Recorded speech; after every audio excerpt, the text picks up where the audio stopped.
كيف ما عرفتي يا حبيبي، بغيت نسولك واحد السؤال على اليقين. كيسولنا الناس بزاف هذه مؤخرا، ولاو كيسولوني بزاف القضيه ديال اليقين.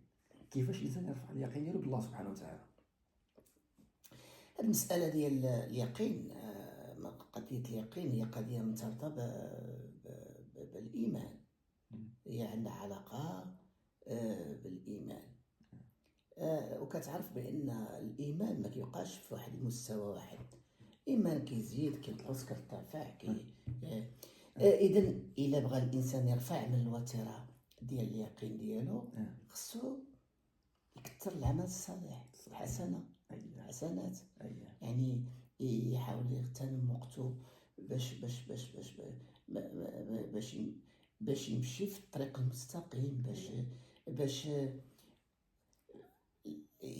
إيمانه يزيد بالأعمال الصالحة وبالطاعات وينقص المصائب.